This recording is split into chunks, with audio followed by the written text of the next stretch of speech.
Welcome back to another episode of Broke Up Not Broken. If you're going through a divorce, don't worry, you're not alone.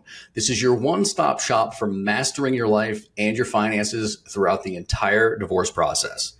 Today, we're thrilled to have Connor Tyson with us. Connor is the owner of Progress Financial Coaching, which provides tailored financial coaching services aimed at helping clients achieve financial freedom and peace of mind. Connor's approach involves a three-stage coaching process: get clear, get control, and execute the plan, focusing on empowering clients with the necessary tools and accountability to manage debt, budget effectively, and build wealth. Connor's personal experience with financial challenges enriches his coaching, making him adept at guiding clients through similar obstacles. So listen, if you're feeling overwhelmed by your divorce or your current financial station of life, don't be. Connor's here to help us break it down so you can feel confident and prepared by creating a clearer picture of not only your financial situation, but how you can tackle some of the personal challenges you might be facing along the way as well. So grab a cup of coffee or your beverage of choice, buckle up, and let's once again get you personally and financially empowered. Connor, it's so great to have you with us, man. Thank you, Jamie. Thank you for having me on.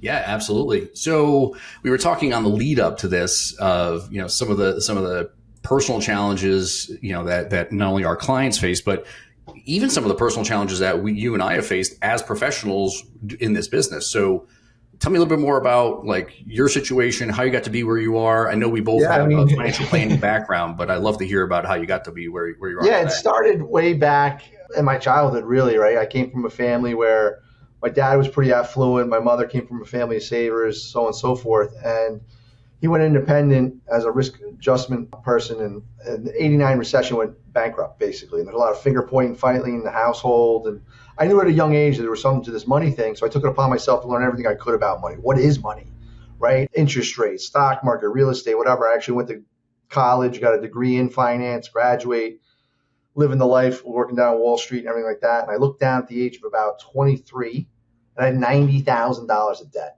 And I said, oh my God. I became my dad.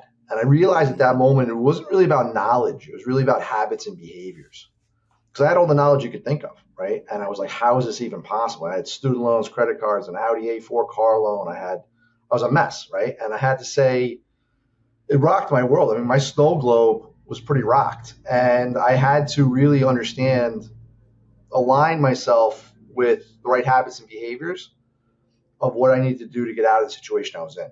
And I had a moment where like, okay, enough is enough. So I built up a financial planning practice, sold it, and then basically was like, how can I be the most service to the most amount of people? And I was like, be a coach. Don't sell anything, guide them. People don't have the foundation. And it's human nature to avoid those things you don't understand.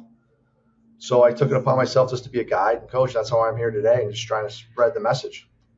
Yeah. Hey, man. Amen. I was similar background, similar experience with finances early on. And my situation was really stemming from my parents' divorce themselves, right? I saw early on the financial struggles that people have when they're going through a divorce. They really grinded just to make it. And then it's really kind of what propelled me into doing the work that I do now as a financial planner. And in my own divorce back in 2017 is what propelled me into doing the work that I do now, because I realized, man, there's so many areas of divorce that involve finances that people don't have a clue about. And like you and I said offline to each other, it's, the education just isn't there. They don't teach you this stuff in school, right? Yeah. And people are trying to build the car driving down the highway. They're trying to figure it out, and it's not working out for a lot of people, right? And like when you're going through a divorce, your snow globe gets rocked, right? A lot of things are getting moved around, and it's like you need some clarity, control, prioritization, and there's a lot of emotion behind it. And it's like logic and emotion don't mix. So that's where, I empathize. I know exactly where people are at with things. You have a 3-step or 3-stage process to goal setting and the financial coaching that you do, right? So maybe like walk us through that.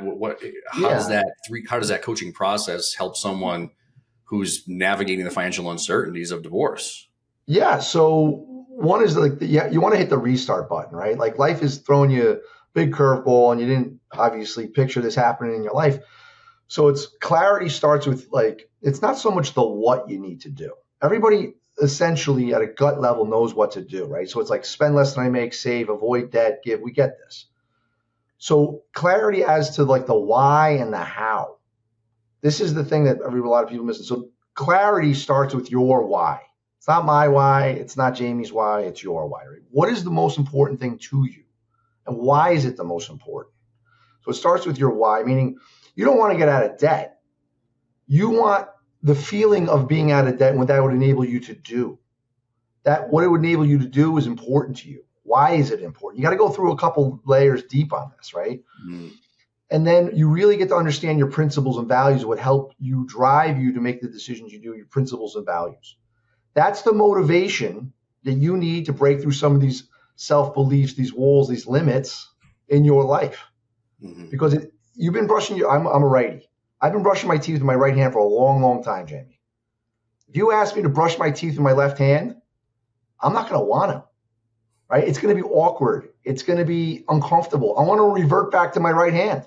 It's human nature, right? It's just, that's the way it is. So having a clear why is the motivation to overcome some of these things that happen in life of how we got into the situation we got into the first place, the habits and behaviors.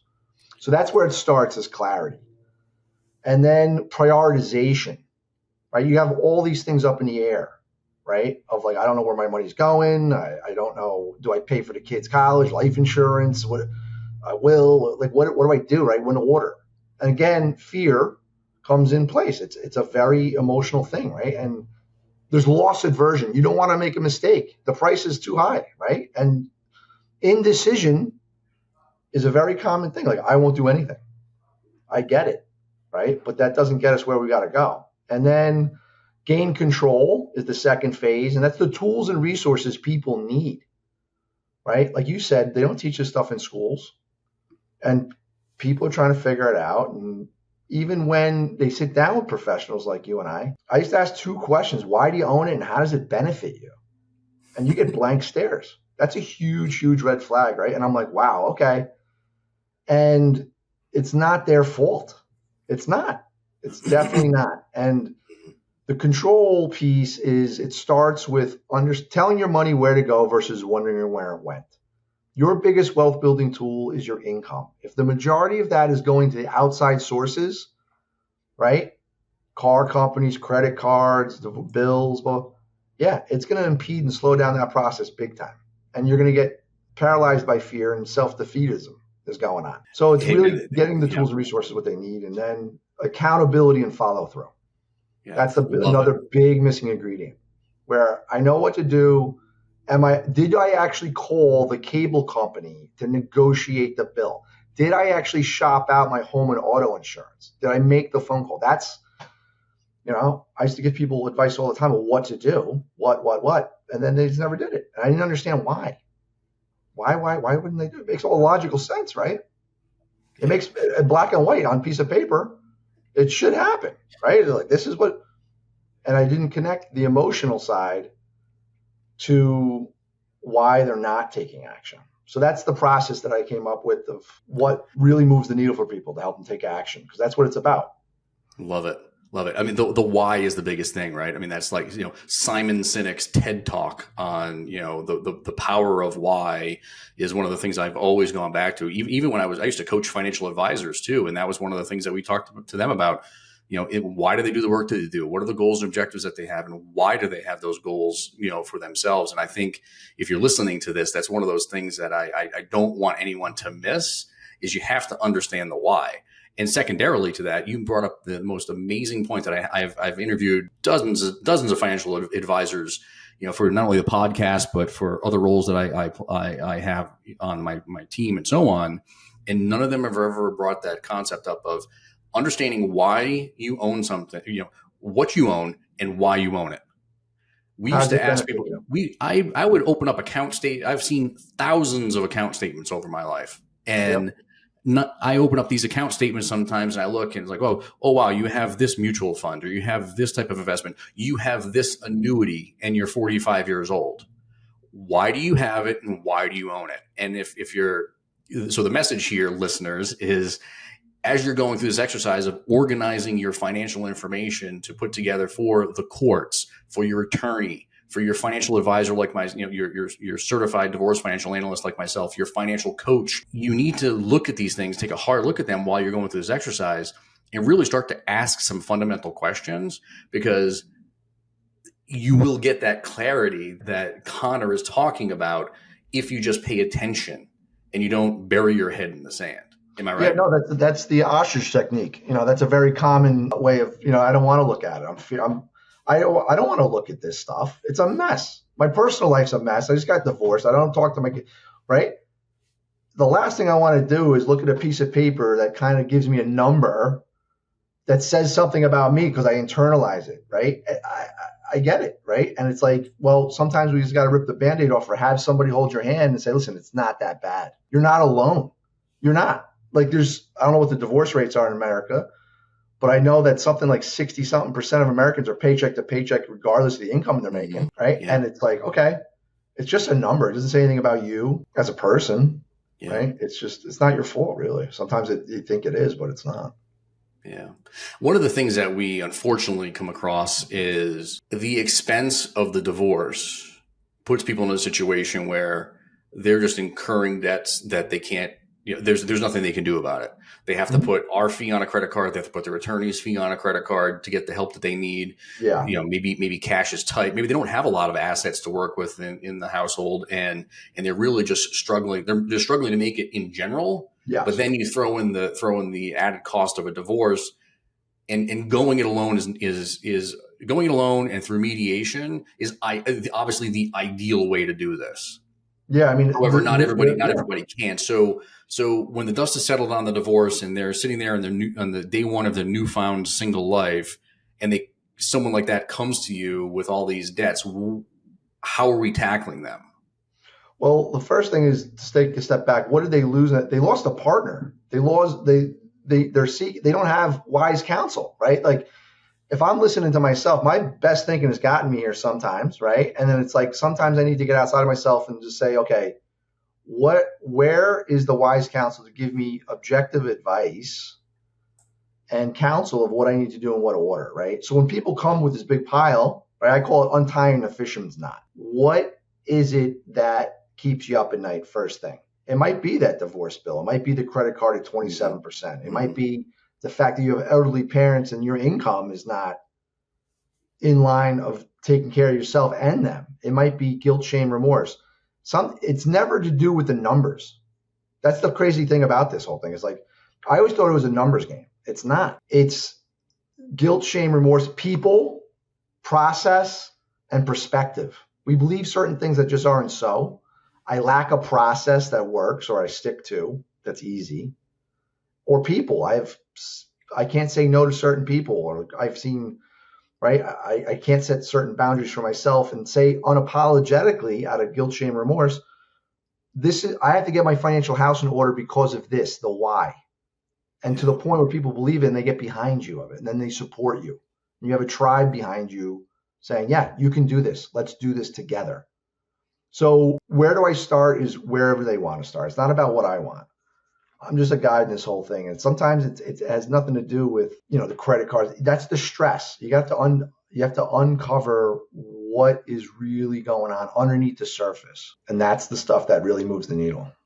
Would you say that's like the number one thing that it's lack of control? Anxiety comes from the fear of the unknown, right? The future. It's like going into a dark, scary room. You don't even know. It's not even a scary room. It's scary. It's a dark room. You don't know what's inside the room. You could stub your toe. There could be a scary person in the corner. There could be, right? If you take a flashlight and start looking around, or turn on the lights real quick, look around, memorize where everything is, then turn off the lights, would you be as scared to go into that room? No, because you have awareness of where things are, why they're there, and what to avoid, right? So that's the idea behind it, meaning like we have to bring awareness to where we are today. What is it that what are we venturing into? Right now, without knowing, it's a dark, scary room. And I don't want to go in that scary room, right? So awareness of where they are today, point A, right? Let's take a look at where everything is, where money comes in, money goes out, great. No judgment. I'm not judging. I'm just trying to help you understand the awareness of where we're at and what we need to do next. You don't want to overwhelm the overwhelmed. my snow globe of life, I'm in the washing machine of life right now. Yeah. And you're asking me to do all these other things. Yeah, I would love to. Thanks. It's not going to happen. So you have to address that first and then just hold their hand through that whole process. Do you think that's the number one contributor to the success your clients have, or is there something along? Yeah, it's the one thing that I've seen is clarity as to their why and connecting that to the principles and values. Because if I have no reason of doing these exercises, like the B word, budget, I don't want a budget. It's like broccoli. Like why would I want to do that? But if it's aligned with my principles and values in a vehicle of getting me from point A to point B, all of a sudden I get very excited about telling my money where to go. Because it's a vehicle to allow me to live out my life's purpose and what's important to me and what I really want to ultimately accomplish. What do you usually find most people's purposes are? Big one is family. That's a big one. Sometimes people want to get behind causes and be able to give with generosity, but they're incapable, right? Because priorities in their life call their attention to some other things immediately. Spirituality, the freedom. They label it as freedom. I want to be financially free or just come and go. You have to get, that's two of a bumper sticker comment. What does freedom mean to you, Jamie? What it means to me is different than what it means to you, right? I always say, like, to help them understand what that means is like financial independence, freedom. If I asked you, how do you do with the sight of blood? I'm good with the sight of blood. If I ask a nurse in an ER, how do you do with the sight of blood? She's like, good, I'm fine with it. Those answers are the same thing, but they mean two totally different things, right? So we have to get clarity as to what that means, why it means that, and really get down to the core root of principles and values that motivate people to take action. That moves the needle. If you have clarity on that, it takes a while to build that up. But once you have that, you almost become unstoppable. I'm loving it. So a lot of people have to redefine who they are and some of the goals that they have after the divorce is settled. So how do you tackle that? Because and I guess, how do you overcome what's the word I'm looking for? Like a lot of people we work with, they want to keep the house and they just can't afford to do so, right? Like the unattainable. How do we overcome that if we have a goal that's unattainable? I've seen people completely transform their lives over a short period of time. If something's important enough to me, I'll figure out a way to do it, right? It might not be immediately capable. So like, I can't afford this, limiting belief. If I just add the word yet to that sentence, it opens up the possibility, right? So mindset, things you believe, all that kind of happens. And there's reality. Yes, it might be right now for this season of time. It might not be, it's on the radar, but it's not attainable because we have these other priorities right now, right? And when you own a house, the cheapest day you owned it was the day you bought it, right? So it's like, let's prioritize what those things mean in needs, right? Needs and wants. And then I want to keep the house. Okay. Does it have to be this house? And if it does, then okay, what are you willing to do to get that? Because it's like, I want to raise $10,000 by the end of the month. That seems like, oh, that's crazy to me. I can't do that. But if I change my perspective and say, listen, one of your children has a rare blood disease. I have the antidote and it's $10,000. I'm thinking you're going to do anything and everything you had to do to get that $10,000. You would wash garbage cans. You would knock on doors. You would do whatever you had to do. Why? The perspective and the reason why you're doing it is two totally different things. I hope that makes sense for the listeners, meaning like, it's just perspective of what's important and why is it important. And if you get really clear on the why, you'll figure out a way. Yeah. And there's also some flexibility. I think there's that built-in flexibility that alters the way we think about it with, well, if I only get to $8,000 by the end of the month, no big deal. I can always make up the difference next month. But if my kid is like, I know that by the end of the month, I need $10,000 for my kid to get whatever they need to be able to stay alive. Yeah. Sure as hell, we're doing it. Right. Yeah, it's just exactly. That's the attitude you have to have. Is assigned to it now. That's the attitude you have to have. Like I've had a moment. The way in which I was living and looking down, I had a pit in my stomach. I had a degree in finance, $90,000 in debt, felt like a fraud, a complete imposter. What am I doing? Right? Giving advice and having, right? I was willing to do whatever I had to do to correct where I was. to not feel the way I was feeling any longer. And that was a powerful moment in my life. It basically transformed the way in which I dealt with money and the people around me and my priorities and my values and everything moving forward. Because I had real clarity as to how I got there and then what I needed to do to get out of it and what I was willing to do to get out of it. Yeah. Which sounds like it was almost anything. Basically, yeah. I've known people to sell their dining room furniture to get out of debt. Why? They're like, oh, we use it 2 times a year for Easter and Thanksgiving. We can rent it. That's, oh, wow, what's that? It's $9,000. Boom. Yeah. And I mean, they're extreme. It's so, however extreme you want to get is how fast and how willing you are to attain these things in your life. It's all about that, right? And it's not, you might say it's unrealistic, but I've seen it happen. Yeah. And I've had couples that have had special needs children. Yep. It's not about them anymore.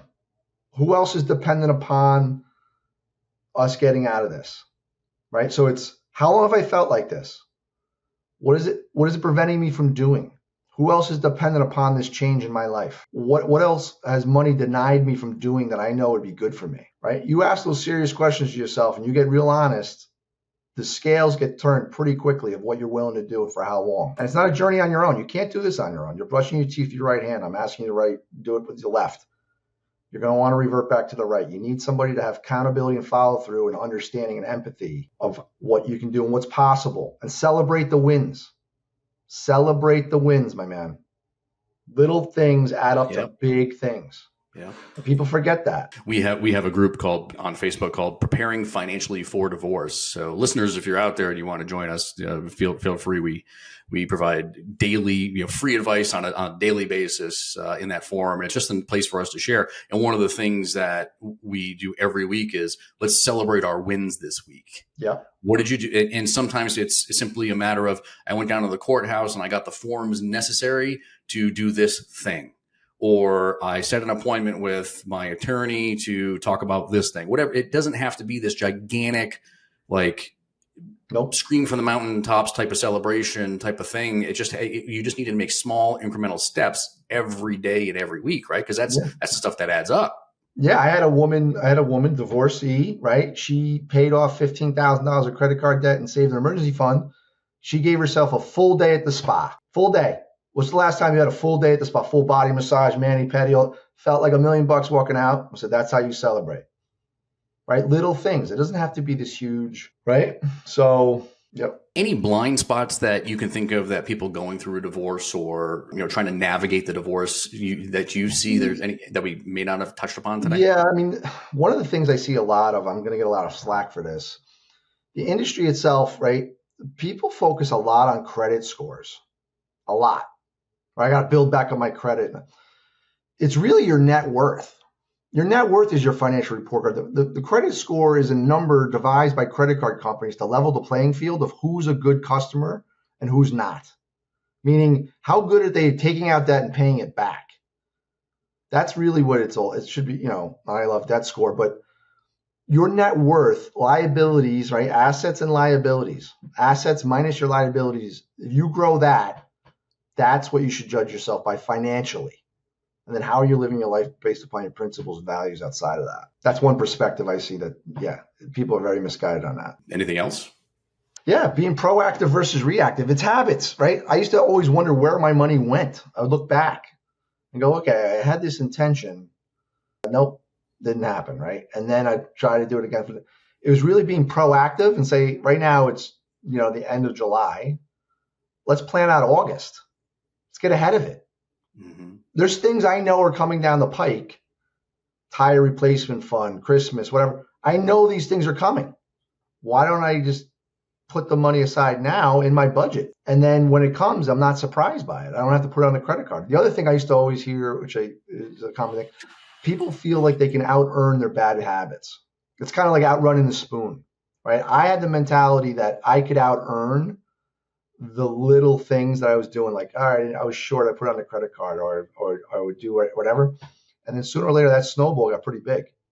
And then it was chasing me down the hill. But it was really like, I needed to understand that get in front of it and be intentional of where my money was going and then tracking it a little bit. Not every single day, but just having awareness of, okay, this is what I thought I was going to spend. I overspent. Am I going to beat myself up about it? No, but I'm going to self-correct the next month, meaning I know more awareness of what my numbers should look like based on the way in which I live my life. So yeah, those are a couple of things I see a lot of. Right? Nice. Lack of intentionality, clarity, believing certain things, perspectives that are told you by industries that are supposed to be important, but they really don't matter. Like your credit score is not an indication of wealth at all. It's not. You could have $10 million in the bank and a 400 credit score, or to be dead broke and have an 850. It doesn't matter, right? It's true, but they don't want you to know that, right? Yeah. So it's like somehow you have to really, anyway. Yeah, those are some of the major common things. And there's help. You're not alone. That's the other thing I hear a lot of. Everybody thinks their situation is unique or no one else has gone through it, and that is not the case. Jamie, you can tell me, and I've been with hundreds of clients over the past 25 years. It's basic. It's the symptoms are basically all the same. The numbers and names are different, but it's usually a lot of people, yeah. Yeah, my go-to all the time is I've seen this movie before. Yep, seen this movie before. I've seen this movie before. Yep, and it's the people and places and things are a little different, but and the other thing too is like you want to deal with the symptom or the disease, right? Credit card debt is a symptom of a bigger disease. I have the people that do debt consolidation programs. Okay, great. Instead of 6 piles of debt, you have 1.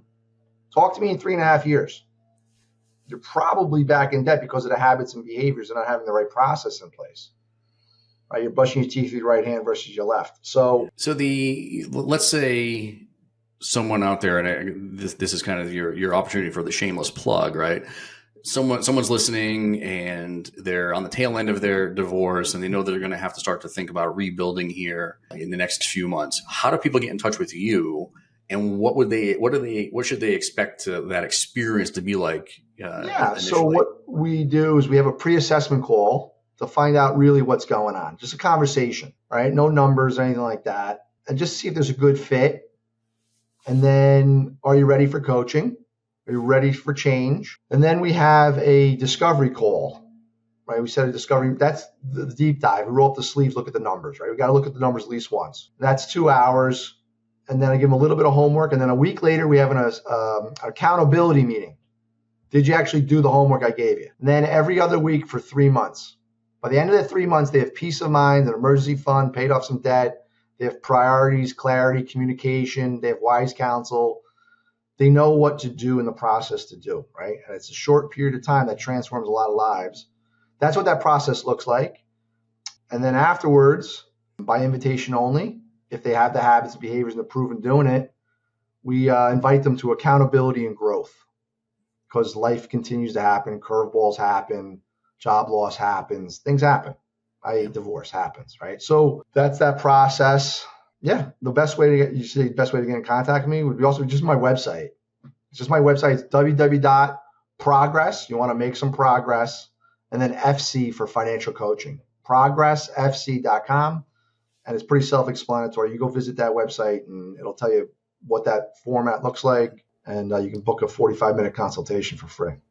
Love it, man.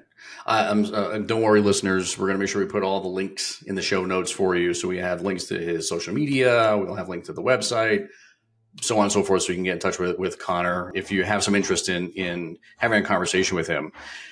Thanks so much, man, for being with us today. I'm super appreciative. These conversations are near and dear to me, given the role that I play, right, as a financial planner and divorce financial analyst. So I'm super appreciative of the message here today. It certainly resonated with me. I'm guaranteed it resonated with our listeners. So thanks again, man. I'm really, really happy to have you here. Listeners, if you want to get in touch with Connor, again, links are going to be in the show notes. No problem there. So if you're driving, don't worry about jotting any of this information down. We'll have it there for you so you can always get back to him and schedule some time to talk. Thanks again for listening to us here again today. Again, I'm your host, Jamie Lima with Allegiant Divorce Solutions. We too offer complimentary and confidential consultations, so you can always book a call with us on our website as well. That link is in the show notes also, but it's allegiantds.com for those of you that want to access that on your phone right now.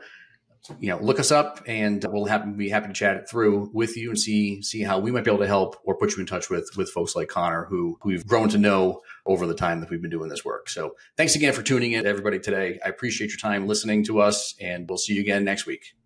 Thank you.